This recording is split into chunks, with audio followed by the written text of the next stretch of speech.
Ini akan saya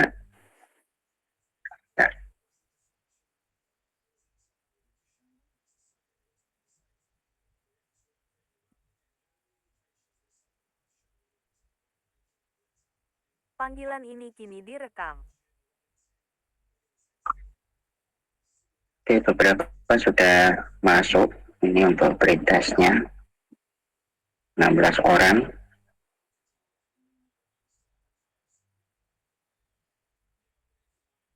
Kalau ada yang merasa nilainya masih jelek, silahkan dikerjakan lagi, nggak apa-apa.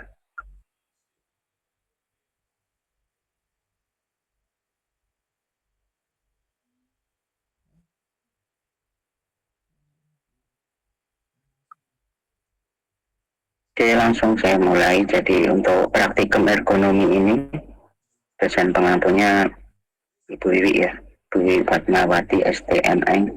Kemudian untuk jumlah pesertanya ada 43.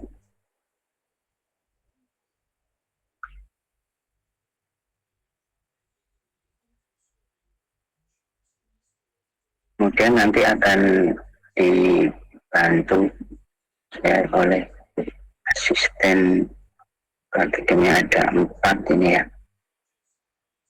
Mas Ade Vito Waisaputra ada? Ada Pak, ada. Hadir. Arik Maulana?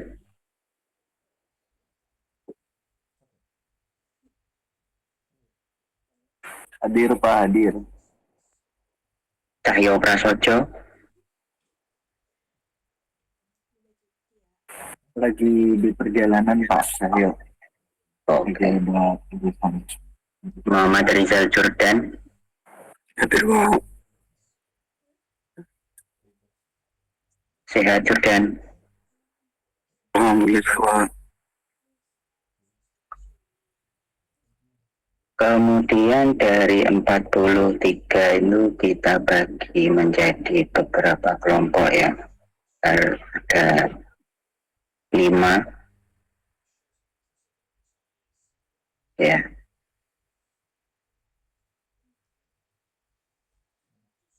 Ada yang 8, mungkin ada yang 9. Ini coba saya panggil, ada orang yang tidak. Takutnya nanti satu kelompok nggak ada separuh atau teman. Muhammad Hanif Arab Sanjani ada?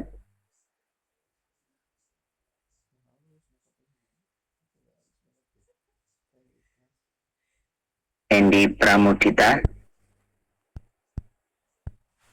Hadir Pak. Arya Putra Beringin Anom? Hadir Pak. Dani Arif Rahedi? Hadir Pak, hadir. Dani Ahmad Syafi'i?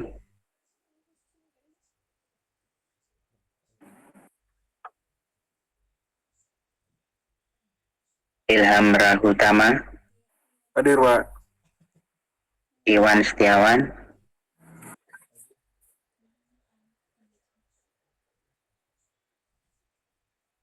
Miftahul Amin? Hadir Pak. Muhammad Alif Zidan? Hadir Pak. Ada 6 yang hadir. Kelompok 2 Muhammad Muhyiddin?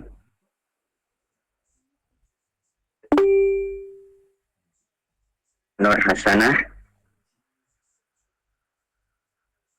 Hadir Pak. Raden Gumilang Aji Prakoso?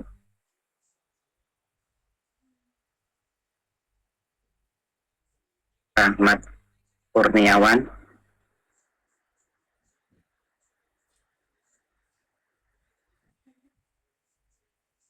Syahrindra Aryo Bramantyo?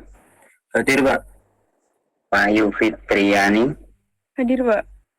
Jelanin Nazib?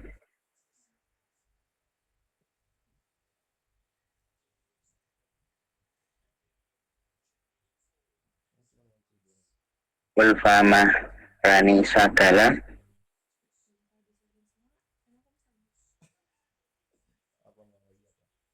Saiful Adi Wibowo? Hadir, Pak. 4. Kelompok 3, Rizky Bagus Muhammad Ramadan. Hadir, Pak. Yusuf Karsa Habyudin. Hadir, Pak. Septriani Auliana.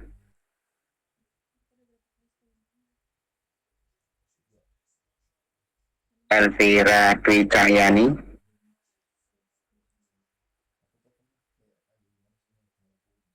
Upi Wijayanti. Hadir, Pak. Pradita Oktaviani. Hadir, Pak. Brata Perdana Saputra.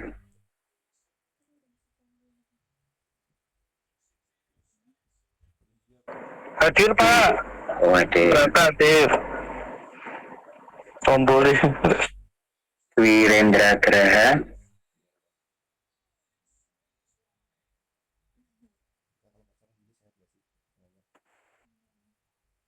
Lojingga Sasmita Ningtyas. Hadir, Pak. Ya. 8, 5, 6. Muhammad Husnul Huluk.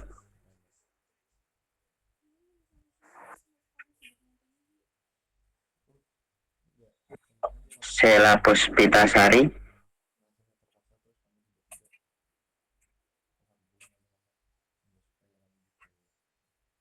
Yulia Arumdina. Hadir, Pak. Ira Melinda.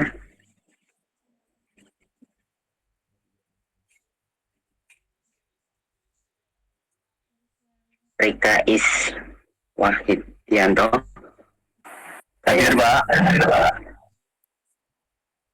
Yogi Ansah. Hadir, Pak. Ahmad Umar. Hadir, Pak. Farida. Hadir, Pak. Kelompok 5, Fauzan Ilhamul Kamil. Hadir, Pak.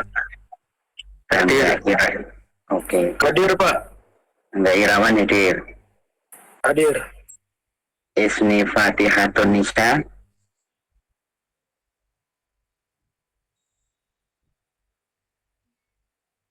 Lutfi Alfan Kozan. Hadir, Pak. Lutfi Alfan. Ramadia Destri Kairen. Hadir, Pak. Aurelia Alika Putri Widianta. Hadir, Pak. Andre Setiawan. Hadir, Pak. Muhammad Dafa Pranata.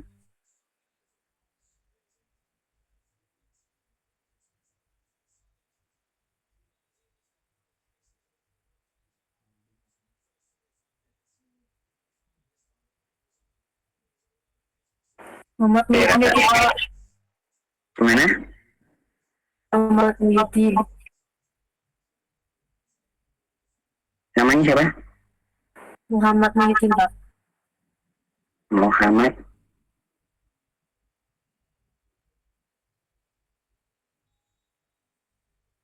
Komunidin.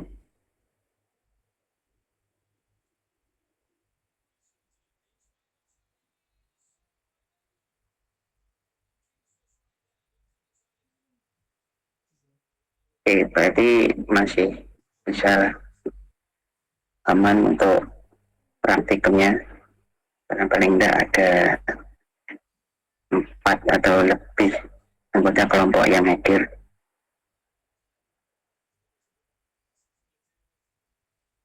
Kalau 3 itu nanti kasihan ada 4 main. Untuk penilainya nanti saya menilai ada 3, pretest, posttest, sama laporan. Jadi tadi pretest itu 25%, nanti ada posttest sekitar jam 2-an, atas posttest nanti, kemudian ada laporannya itu 50%.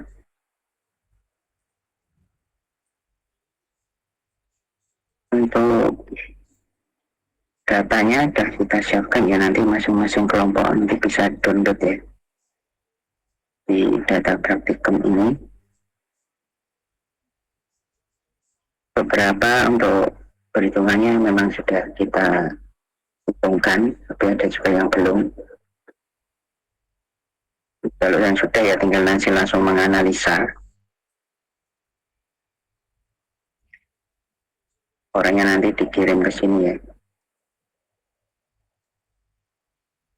Anda gabungkan aja. Kemudian Anda tulis, Anda buat covernya, ditulis si anggota kelompoknya.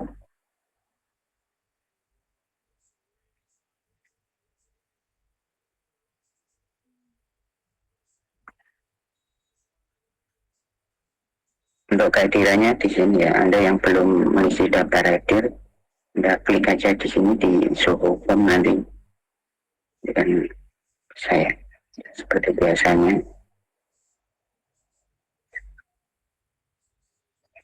Modulnya di sini sudah ada.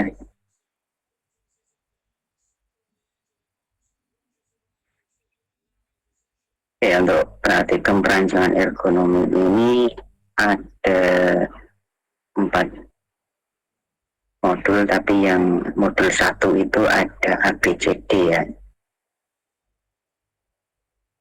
Kemudian yang 1B, 1C, 1D itu studi kasusnya itu sama. Dengan kelompok yang lain itu sama. Jadi kalau yang kekurangan kelompok nanti bisa join share hasil bisa ini. Kalau yang lain berapa datanya beda. Jadi kalau share tetap harus ngedit ya.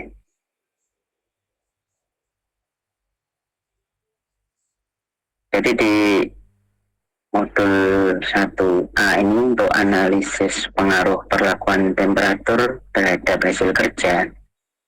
Modul 1A itu nanti tujuan praktikumnya itu untuk mengetahui pengaruh perlakuan temperatur terhadap hasil kerja, dan ada untuk mengetahui pengaruh perlakuan temperatur terhadap fisiologis kerja, menentukan temperatur yang optimal untuk jenis pekerjaan tertentu. Jadi untuk ini suhu ya,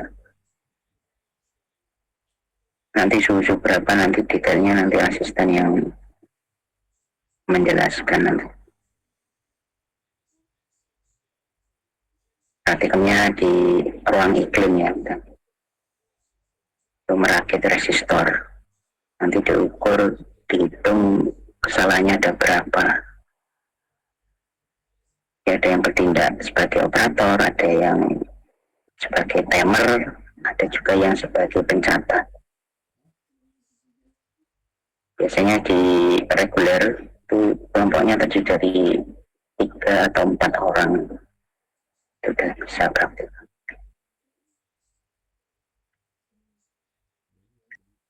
Dan untuk pengaruh perlakuan kebisingan terhadap hasil kerja ini, kebisingan ya, tujuan praktikumnya untuk dapat mengetahui dan memahami tentang kondisi lingkungan kerja, dapat memberi hasil suatu pekerjaan, kemudian praktikum mengetahui tingkat intensitas bunyi kebisingan yang diizinkan. Malaysia mampu membuat rancangan kerja, cuman beda-beda ya, nanti hasilnya itu tergantung dari pengalaman operatornya juga untuk analisanya. Karena ada beberapa yang kemarin itu praktikum ada yang enak di suhu tinggi juga ada yang enak di suhu rendah juga ada. Kebisingan juga ada juga yang suka dibising, malah juga ada. Itu tergantung operatornya juga untuk analisanya, jadi pengalamannya beda-beda. Itu dilihat juga dari data ya, jadi tidak hanya pengakuan dari operator tapi juga hasilnya.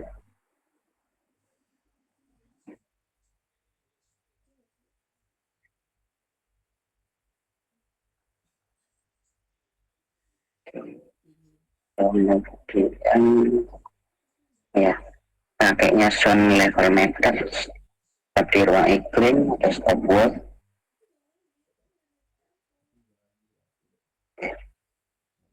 Kemudian untuk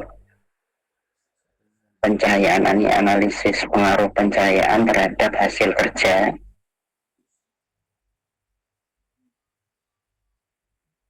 Ini mengetahui besarnya intensitas cahaya yang tepat untuk suatu jenis pekerjaan. Itu nanti hubungan antara intensity cahaya dan output yang dihasilkan. Jadi untuk praktikum yang ABCD ini untuk objeknya bersama, dia untuk merakit resistor. Jadi ada beberapa resistor yang sudah terpasang, kemudian hanya memasang gelangnya yang sama. Jadi hanya memasang aja. Jadi nanti selama 3 menit itu dicatat berapa yang tidak terpasang.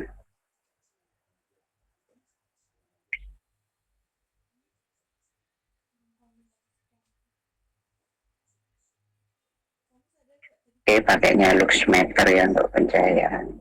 Stopwatch juga. Kemudian untuk yang 1D, analisis pengaruh pelakuan getaran terhadap hasil kerja. Ini jadi mejanya yang digetarkan. Di lab ada meja getar gitu ya. Belum diedit.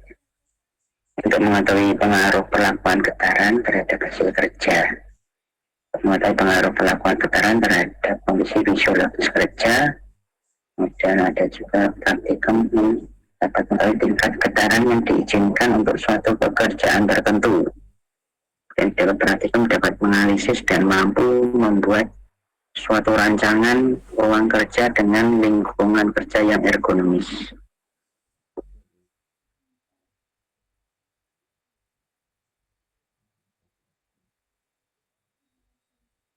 Ini tapi datanya itu sebelum diolah, jadikan itu biasanya ini hubungannya dengan statistik biasanya. Jadi kalau Anda sudah praktikkan statistik, kalau Anda sudah paham ya. Jadi untuk biasanya syaratnya untuk ergonomi ya harus sudah bisa statistik. Karena ada uji T, uji ANOVA, ada uji square itu di sini. Uji itu sudah dipahami di statistik.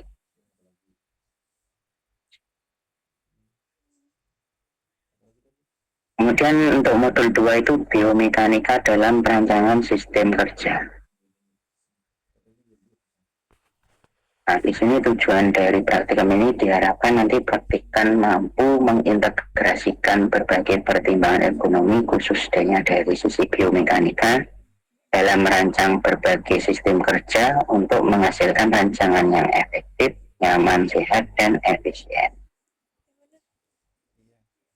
Nah, ini tekniknya di sini ini konsepnya teknik RWL ya, recommended weight limit. Kemudian ada juga nanti indeks. Jadi ada RWL, ada Latin index.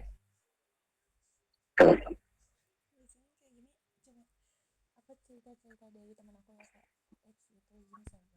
Ya, RWL.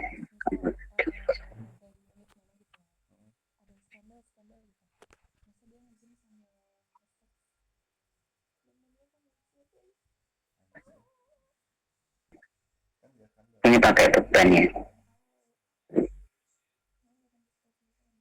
Bebannya diatur 11, 4, 11, 14, tapi beda-beda. Biasanya dibedakan. Entah dibedakan di bebannya atau dibedakan di jaraknya. Beda biasanya. Kemudian untuk pengukuran kerja secara fisiologis.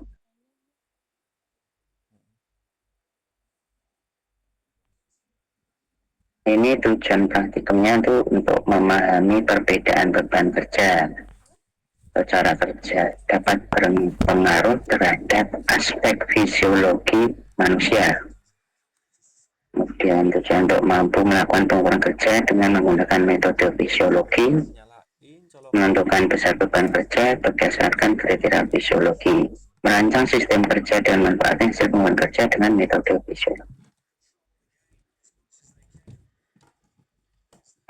Kalau tujuan khususnya mampu membuat grafik yang menghubungkan antara intensitas beban kerja, rate, dan lama waktu pemulihan atau recovery period. Kemudian juga ada total rest time, waktu yang dibutuhkan untuk istirahat. Mampu menghitung energi expenditure pada suatu pekerjaan itu berdasarkan intensitas rate. Mampu menentukan besar beban kerja untuk pekerjaan tertentu. Jadi untuk fisiologi ini yang dicatat lebih ke denyut jantung. Jadi operator denyut jantungnya itu berapa tiap 1 menit itu dicatat biasanya.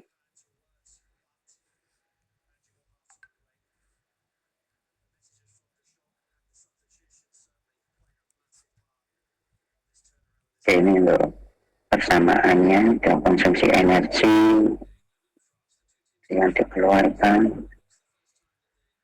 Di sini juga nanti ada istilah fatigue itu di sini ya. Kemudian untuk yang terakhir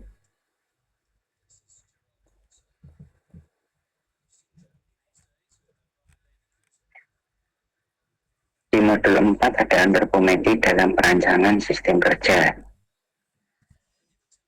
Ini ukur alat ukurnya ya, ada alat antropometri, statis dan dinamis. Ya.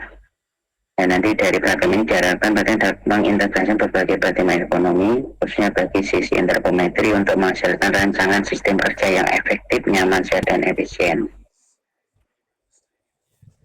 Jadi kalau misalnya ada perhatikan, kalau di sini misalnya ada 8 atau 9 ya, 8 orang atau 9 orang itu diukur masing-masing. Kemudian kalau data yang dibutuhkan paling tidak 30 ya kita siapkan, biasanya ada bank data, kita tambahkan, jadi jumlahnya nanti ada 30 orang. Kemudian dari 30 data itu setiap item diuji penormalannya, kecukupannya, keseragamannya, nah baru nanti bisa dipakai untuk merancang.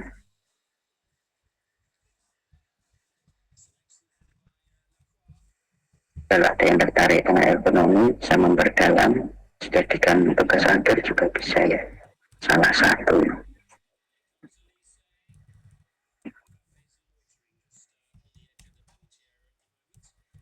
Ya ini keterangannya. Untuk mengukur data antropometri ada tinggi duduk tegak, tinggi duduk normal, tinggi duduk, tinggi mata duduk, tinggi bahu duduk, tinggi siku duduk. Itu banyak ya. Sampai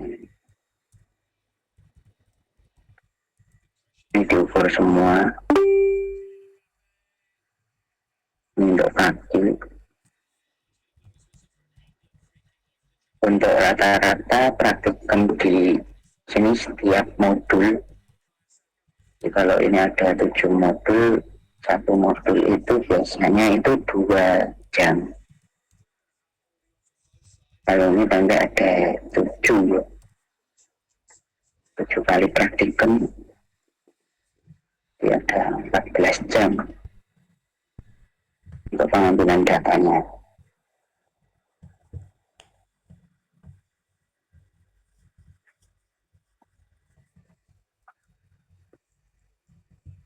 Untuk selanjutnya detailnya nanti biar dijelaskan sama asisten.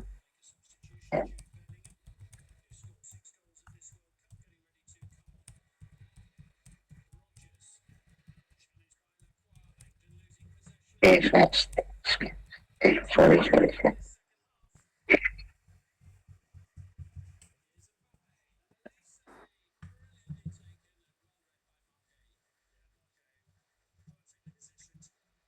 Untuk selanjutnya bisa dilanjutkan oleh asisten praktikumnya. Siapa dulu yang mau presentasi?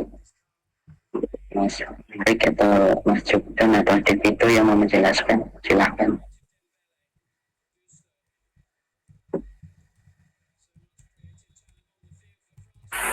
Baik Pak, sebelumnya saya izin share screen dulu ya Pak. Untuk yang jelasinnya nanti dari Mas Adek Tito. Oke.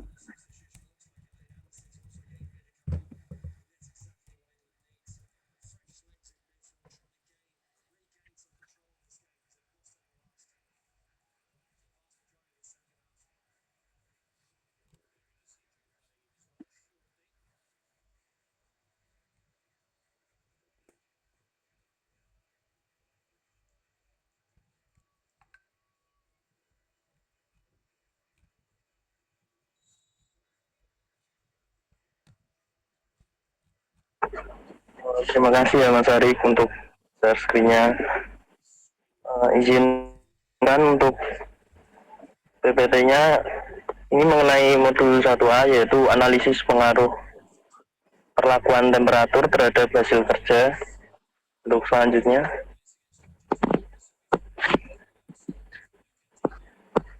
Mas, maaf izin bertanya. Itu Iya. nanti rekamannya bisa di-share ke grup kah? bisa nanti untuk PPT-nya bisa di-share nanti. Oke, makasih Mas. Ya, kemudian untuk tujuan praktikum modul 1A itu yang pertama untuk mengetahui perlakuan temperatur terhadap hasil kerja, dan yang kedua itu ada mengetahui pengaruh perlakuan temperatur terhadap kondisi fisiologis kerja, dan yang ketiga menentukan tingkat temperatur yang optimal untuk jenis pekerjaan tertentu.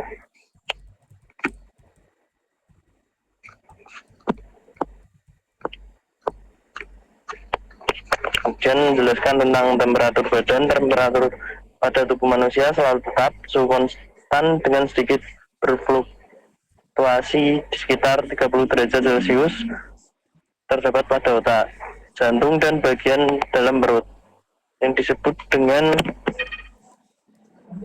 suhu inti atau core temperature. Suhu inti ini diperlukan agar alat-alat itu dapat berfungsi normal. Sebaliknya, Mas, izin Mas, bisa dibantu slideshow Mas biar agak kelihatan ini kecil sekali. Mas Ari bisa minta tolong di slideshow Mas Ari.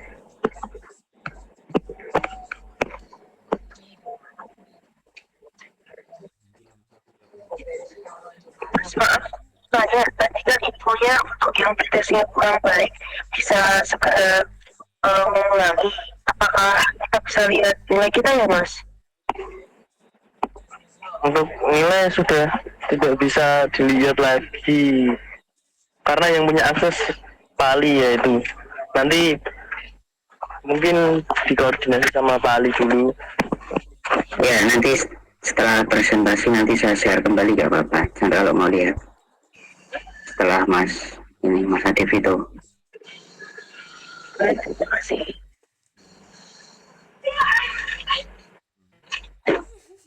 Untuk selanjutnya itu menurut penyelidikan untuk berbagai tingkat temperatur yang memberikan pengaruh yang berbeda-beda, yaitu sebagai berikut. Untuk 40 derajat Celcius temperatur dapat ditahan sekitar 1 jam, tetapi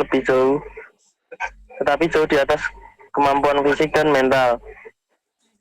Lebih kurang 30 derajat, aktivitas mental dan daya tangkap mulai menurun dan cenderung untuk membuat kesalahan dalam pekerjaan. Untuk di 30 derajat, aktivitas mental dan daya tanggap mulai menurun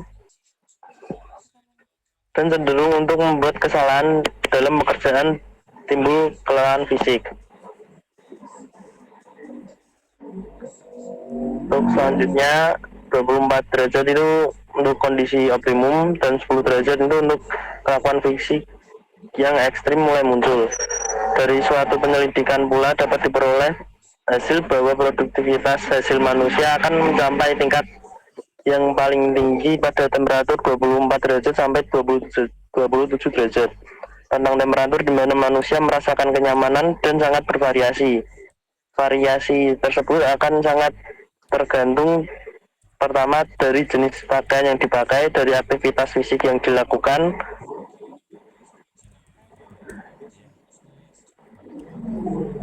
Untuk di Eropa sana yang paling nyaman itu terletak pada suhu 20 derajat Celcius sampai 23 derajat Celcius, dan di negara tropis sekitar 26 derajat Celcius dan 27 derajat Celcius. Selanjutnya Mas Ari.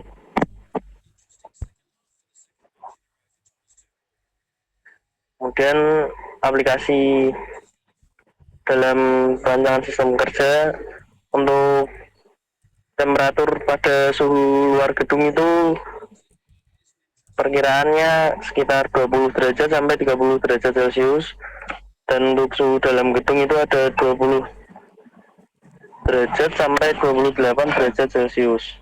Untuk beberapa contoh yang diperkirakan cukup nyaman sebagai berikut. Untuk yang pertama itu ada ruang pertemuan rapat, itu cukup nyaman pada suhu 26 derajat sampai 27 derajat.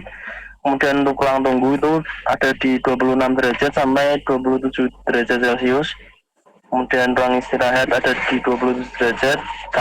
Dapur kafetaria itu ada di 23 derajat Celcius. Kemudian bengkel reparasi ada di 20 sampai 23 derajat Celcius.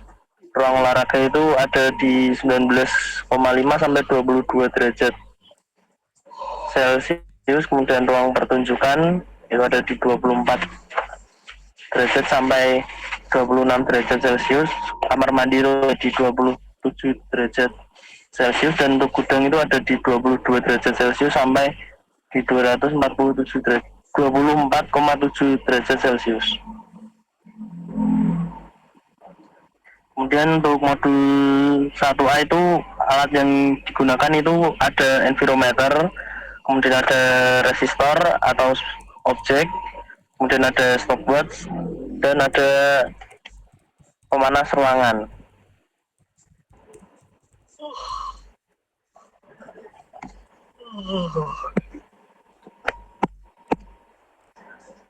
Untuk prosedurnya itu ada yang pertama ada 1 orang operator, kemudian ada 1 orang timer,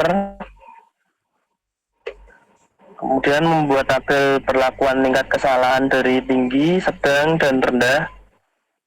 Lalu operator melakukan perakitan resistor dalam waktu 3 menit dengan masing-masing pengamatan sebanyak 10 kali. Jadi untuk temperatur tinggi dilakukan sebanyak 10 kali, sedang 10 kali, dan rendah 10 kali. Timer penghitung waktu sebanyak 3 menit selama operator bekerja melakukan perakitan. Kemudian timer menghitung jumlah kesalahan perakitan yang dilakukan oleh operator.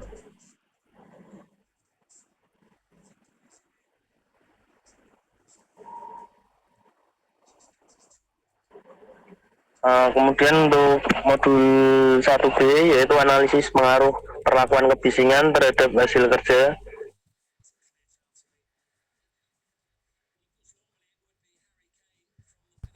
Untuk tujuannya yaitu yang pertama ada praktikum untuk mengetahui dan memahami tentang kondisi lingkungan kerja atau kebisingan yang dapat mempengaruhi hasil suatu pekerjaan. Kemudian untuk mengetahui tingkat intensitas kebisingan yang diizinkan untuk suatu pekerjaan tertentu. Dan yang ketiga ada menganalisis dan mampu membuat suatu rancangan ruang kerja dengan lingkungan kerja yang ergonomi. Untuk pengertian bunyi adalah fenomena fisis berbentuk gelombang longitudinal yang merambat melalui media udara sehingga dapat sampai ke telinga, mengikuti garis lurus kecuali mendapat peredam ataupun dialihkan arahnya karena adanya penghalang. Kemudian ada menentukan kualitas suatu bunyi yaitu frekuensi dan intensitas bunyi. Frekuensi didefinisikan sebagai jumlah dari gelombang-gelombang yang sampai ke telinga dalam 1 detik dan mempunyai satuan hertz atau gelombang per detik. Maka suatu bunyi yang menghasilkan 2000 gelombang per detik dikatakan mempunyai frekuensi 2000 hertz, sedangkan intensitas bunyi adalah daya melalui suatu unit luasan dalam ruang dan sebanding dengan kuadrat tekanan suara, biasanya dinyatakan dalam satuan desibel.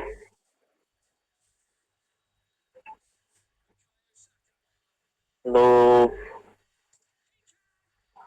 kebisingan yang tidak memberikan kenikmatan disebut untuk bunyi yang tidak memberikan kenikmatan disebut kebisingan. Dengan demikian kebisingan dianggap sebagai salah satu polutan yang selalu diprotes karena merupakan salah satu sumber stres dalam industri. Dalam kaitan ini kebisingan memiliki efek yang berbeda dalam kinerja. Sumber kebisingan dapat berupa apa saja, mulai dari mesin-mesin pabrik, yaitu suara bernada tinggi dari mesin bubut dan suara hempasan dari mesin tekan, kemudian suara klik dari keyboard, kemudian ada pesawat yang melintas di angkasa, kemudian lalu lintas jalan raya atau kendaraan bermotor. Pada pengukuran kebisingan industri dan lingkungan dipakai tingkat kebisingan kontinu ekuivalen atau yang dikenal dengan singkatan lag, yang dinyatakan juga untuk lag itu sama dengan 10 log sigma f I kali 10 pangkat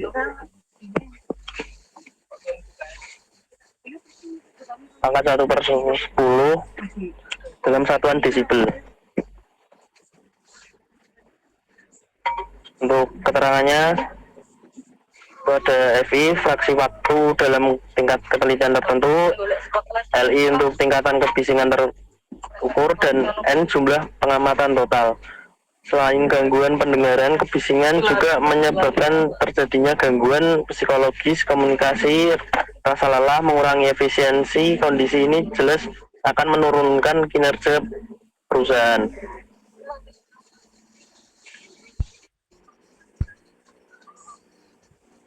Untuk efek fisiologis kebisingan, ambang batas kebisingan untuk daerah kerja sedikit berbeda antara satu negara dengan negara lain, tapi umumnya antara 85 atau 90 desibel selama periode 8 jam. Bila lebih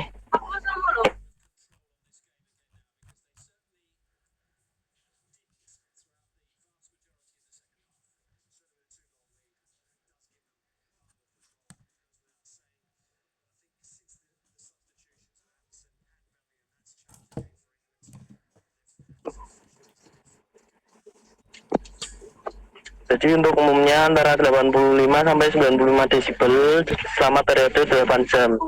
Bila lebih dari angka-angka tersebut, maka pekerja tidak boleh melebihi periode 8 jam tersebut. Makin tinggi tingkat kebisingan, maka makin pendek periode kerjanya. Menurut standar ISO, untuk setiap kenaikan 3 desibel, maka periode yang diizinkan setengah setelah dari 8 jam.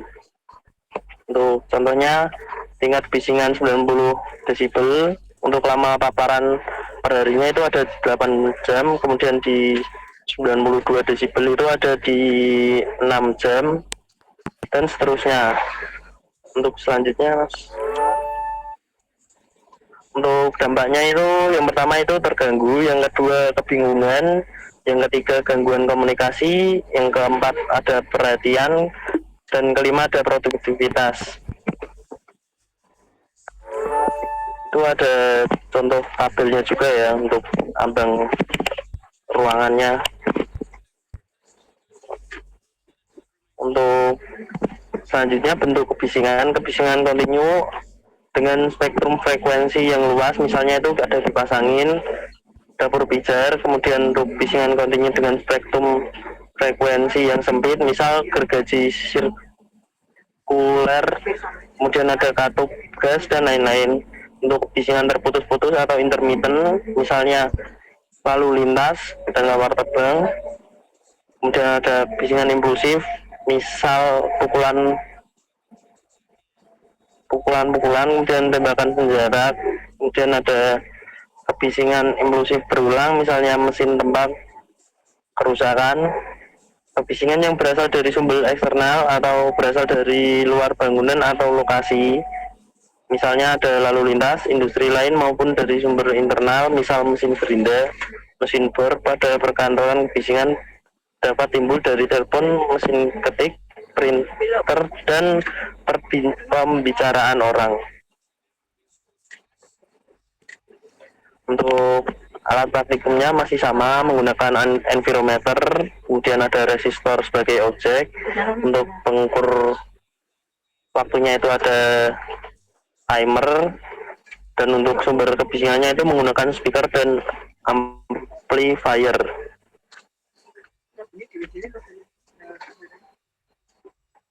Selanjutnya, Mas.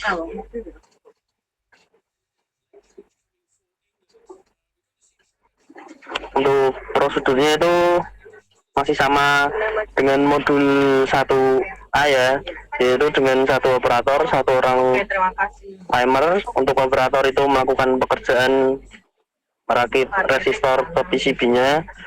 Kemudian timer menghitung waktu 3 menit sebanyak 10 kali untuk setiap kali percobaan.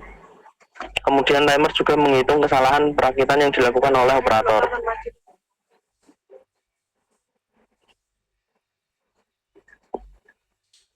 Lanjutnya Mas. Kemudian ada modul 1C yaitu analisis pengaruh perlakuan pencahayaan terhadap hasil kerja.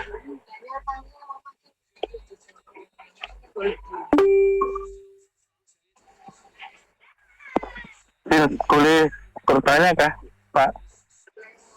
Boleh Mas, boleh silakan.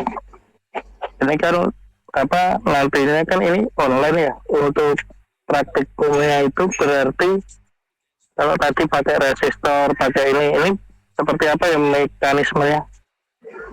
Mekanismenya untuk praktikum itu hanya pekerjaan sederhana ya Mas. Jadi disediakan resistor, kemudian ada PCB-nya. Di PCB itu sudah terpasang resistor dengan warna-warna tertentu. Kemudian untuk operator itu menyusun resistor yang sudah disediakan juga, yang mempunyai urutan warna yang sama dengan yang sudah terpasang di PCB-nya itu. Sorry, masih belum paham. Ini kan kita online ya Mas. Oh, Itu berarti nanti praktikumnya gimana ya? Maksudnya menyusunnya kan kita nggak apakah itu nanti simulasi gitu ya, simulasi software dalam artian seperti itu atau seperti apa ya? Untuk data praktikum yang kelas mitra ada ini Pak, nanti ada studi kasusnya tersendiri. Jadi untuk praktikumnya sepertinya tidak melakukan di kampus juga kan? Betul. Ya nanti mungkin diberinya berupa data yang sudah dilakukan sama operator.